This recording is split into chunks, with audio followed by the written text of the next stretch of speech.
Welcome back, you impossible creatures, you walking contradictions, you survivors of the unsurvivable. Yeah, I'm talking to you, the one who's sitting there right now, pretending like everything's normal, acting like you didn't just casually absorb enough trauma to collapse 3 generations, acting like you didn't walk through fire that erased entire family trees and came out the other side asking, "What's for dinner?" Do you even comprehend what you are at this point? Because I don't think you do. I don't think you've stopped long enough to realize that the amount of pain you've processed, the level of chaos you've metabolized, the sheer psychological weight you've been carrying, it would have annihilated bloodlines. Not just people, not just individuals. Entire genetic sequences would have stopped. Ancestral lines would have ended. Legacies would have been buried. And you're just here, scrolling, breathing, existing, like it's nothing. Let me paint you a picture of what should have happened. That betrayal, the one that felt like your chest was being torn open from the inside, that should have been your ending. That loss, the one that made you question if anything in this world was real, that should have been the final chapter. That abandonment, the kind that leaves you staring at walls at 4 a.m. wondering if you ever mattered to anyone, that should have been the moment you gave up. But here's the thing. You didn't break. You didn't shatter. You didn't dissolve into the void like you were supposed to. You absorbed it. All of it. Every ounce of poison, every drop of venom, every whispered lie, every silent betrayal, every moment of isolation that should have killed you, you swallowed it whole and kept walking. Do you understand how unnatural that is? Do you understand that you're functioning at a level of survival that shouldn't be possible? They don't teach this in therapy. They don't talk about this in motivational speeches. They don't have a category for people like you because you broke the scale. You survived conditions that researchers would label as incompatible with human functioning. The amount of stress you've been under, the level of emotional devastation you've endured, the psychological warfare you've navigated, it exceeds the thresholds. You should be in textbooks as a case study in impossibility. But instead, you're here. And you're not screaming. You're not burning everything down. You're not collapsing. You're just existing, quietly, calmly, with this eerie stillness that makes people uncomfortable because they can feel it. They can feel that you've been somewhere they'll never go. They can sense that you've touched something most people only experience in nightmares. And you came back. And that's what scares them. Let me tell you what really happened while everyone else was breaking at minor inconveniences, getting therapy for surface-level wounds, posting their carefully curated struggles for sympathy. You were dying and resurrecting in silence. You were going through transformations that should have required decades of healing, multiple interventions, endless support systems. But you had none of that. You had you. Just you. Alone in the dark. Processing horrors that would have sent others into permanent shutdown. And somehow you metabolized it. You turned suffering into something else. Not wisdom, not enlightenment. Something darker, something more dangerous. You turned your pain into a frequency that only certain people can hear. And those who hear it, they either run or they kneel. There's no in between anymore. Here's what they'll never tell you. That pain you absorbed, it didn't just disappear. It didn't just fade away like they promised it would. It became part of your architecture. It restructured your nervous system. It rewired your perception. It created new pathways in your consciousness that weren't there before. You're not the same species you were before all this.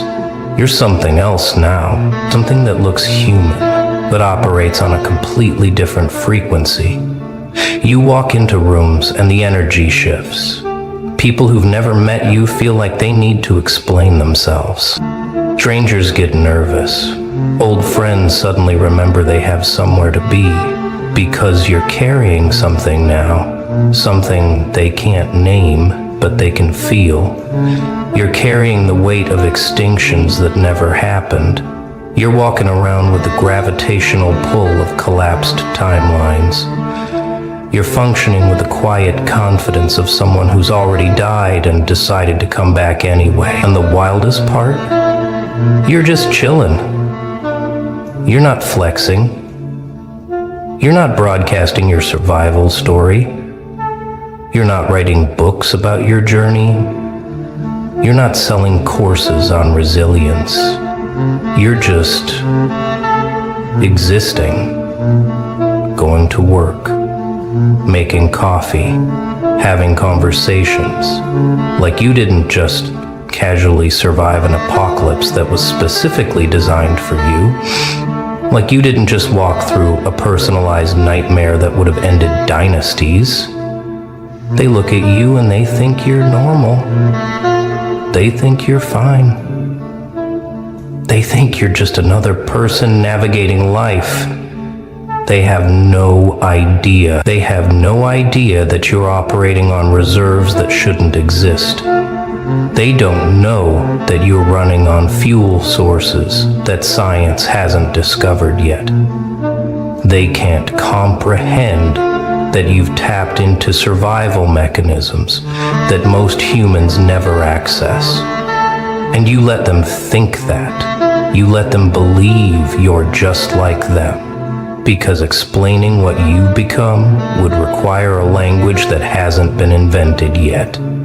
You want to know what happened to the others who went through what you went through? They're not here.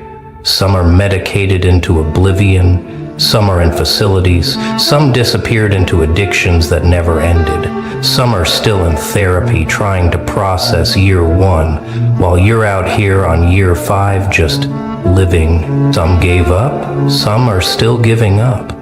And that's not a judgment. That's just the reality. What you survived wasn't meant to be survived.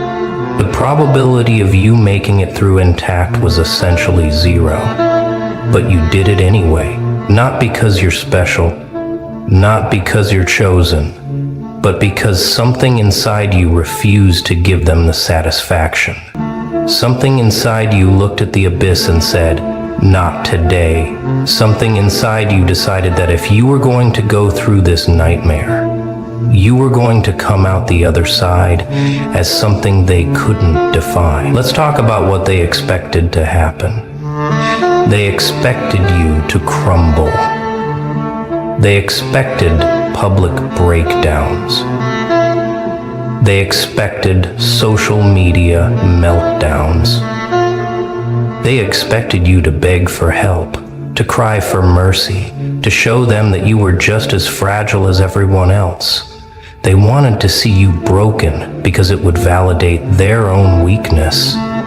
They wanted to watch you fail because it would justify their own limitations. They were waiting for the moment you'd crack, the moment you'd prove that no one can really survive that level of pain. But that moment never came.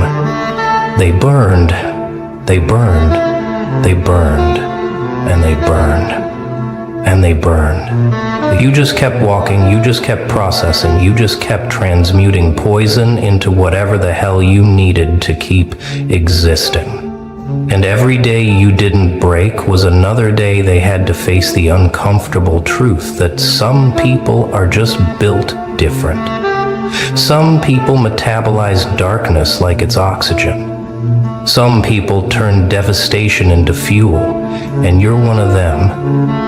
Now we need to address what's really going on. You're not healing. let's be clear about that. You didn't heal. Healing is what happens when you recover and go back to who you were before. You didn't do that. You can't do that. Because who you were before doesn't exist anymore. That version of you died multiple times. You buried them. You mourned them. You said goodbye. What you did was something else entirely. You evolved under pressure that should have killed you. You adapted to conditions that weren't compatible with human consciousness. You became something new, not better, not worse, just different. Fundamentally, irreversibly different. You're operating with a nervous system that's been through extinction-level events and came out functional. You're walking around with emotional architecture that was rebuilt in the dark with no instructions. You're existing with a psychological framework that was forged in temperatures that melt normal people. And somehow, you're stable. Not perfect, not undamaged, but stable in a way that shouldn't be possible. Here's what makes you dangerous now. You don't react anymore. That's the part that unnerves people. They throw their usual manipulation tactics and you just look at them. They try their guilt trips and you don't flinch. They attempt their emotional blackmail and you remain unmoved because you've been to places they'll never see. You've survived conversations with your own darkness that would shatter their entire worldview. You've sat in silence so heavy it had gravity, and you came out of it coherent. So when they try their little games, their petty dramas, their manufactured crises, you just observe, you watch, you process, and you make decisions from a place they can't access, because you're not operating from hope or fear anymore. You're operating from something colder, something clearer, something that was tempered in fires they'll never know. And that makes you unpredictable. That makes you uncontrollable. That makes you free. Let me tell you what's really happening in your presence now. People feel judged, even when you're not judging them. They feel exposed, even when you're not looking at them. They feel uncomfortable, even when you're being perfectly pleasant. Why?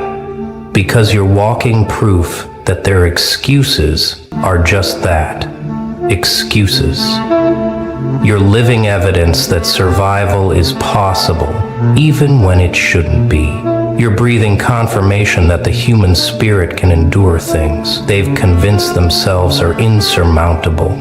Your mere existence is an indictment of their weakness, and they hate you for it. Not openly, they won't say it, but they do. They hate that you're still standing. They hate that you're not a cautionary tale. They hate that you absorbed nuclear-level devastation and came out functional, because it means they could have too. It means their breakdowns were choices. It means their surrender was optional, and they can't face that. So they avoid you, they ghost you, they keep you at arm's length. Not because you're difficult, but because you're a mirror. And they don't like what they see in that reflection. To be lonely, because that's the price, isn't it? You survived what would have erased bloodlines, but you survived it alone. You walked through that fire without a guide, without support, without anyone who can understand what you were experiencing. And even now, even after you've made it through, you're still alone. Because how do you connect with people who live on the surface when you've been to the depths? How do you have casual conversations when you've had conversations with the void? How do you care about their problems when you've solved problems they can't even comprehend? You can't. You just can't. And that's not arrogance. That's not superiority. That's just reality. You're speaking a different language now. You're operating on a different frequency. You're existing in a different dimension of experience. And most people, they just can't meet you there. They don't have the equipment. They haven't been through the initiation. They haven't paid the price of admission to that level of consciousness. So you exist in this strange liminal space, surrounded by people but fundamentally alone, understanding everything but understood by no one. But here's the twist. You don't need them anymore. That's the part you're still getting used to. You went through all of that expecting that once you survived, once you made it through, someone would be waiting on the other side to acknowledge what you've done. Someone would see you, someone would understand, someone would witness your survival and validate the magnitude of what you'd endured. But there's no one there. There's just you. And at first that felt like another betrayal, another abandonment, another confirmation that you're fundamentally alone in this existence. But then something shifted. You realized you didn't need witnesses. You didn't need validation. You didn't need anyone to understand or acknowledge or celebrate your survival. Because you know. You were there. You felt every moment of it. You lived through every second of agony that should have ended you, and that's enough. Your knowing is enough. Your private victory is enough. Your silent transformation is enough. You don't need an audience for your resurrection. You just need to keep breathing. Let's go deeper. You want to know what you became? You became the thing that nightmares check under the bed for. You became the cautionary tale that even cautionary tales warn about. You became the exception that broke the rule book and then burned the ashes. You're not a survivor in the conventional sense. Survivors hobble away with wounds and story. You walked away with something else. You walked away with a capacity for endurance that borders on the supernatural. You walked away with an ability to metabolize darkness that shouldn't be biologically possible. You walked away with a nervous system that can process chaos like it's background noise. You're not traumatized in the way they understand trauma. You're transformed. You're the human equivalent of a material that was subjected to pressures that should have destroyed it, but instead created something with properties that didn't exist before. You're the psychological equivalent of a diamond formed under conditions that erase everything else. And now you're just here, existing, with capabilities you don't fully understand and powers you haven't fully tested. Here's what they'll never admit. They're studying you, not openly, not officially, but they're watching. Your old friends, they check your social media more than they'd ever confess. Your family, they talk about you in private conversations, trying to figure out what happened, what changed, what you became. Your enemies, oh, they're obsessed. They refresh your pages. They ask mutual friends about you. They construct entire narratives trying to explain how you're still standing when they were certain you'd fall. Because your survival doesn't make sense to them. It violates their understanding of cause and effect. It breaks their models of human limitation. You should be bitter. You should be angry. You should be visibly damaged. But you're not. You're something else, something they can't categorize. And that eats at them. That keeps them up at night. The fact that you absorbed impact that should have created a crater, and instead you're just fine. Not fine in the fake positivity way, fine in the genuinely unbothered way. Fine in the way that suggests you've transcended the need for their understanding, or their approval, or their reality. Now we need to talk about the power you're sitting on. Because you have it, you just haven't fully weaponized it yet. You survived conditions that kill bloodlines. Do you understand what that means? It means you can survive anything they throw at you now, literally anything. Job loss, you've survived worse. Relationship ending, you've survived worse. Social exile, you've survived worse. Public humiliation, you've survived worse. Financial collapse, you've survived worse. There's nothing left in the conventional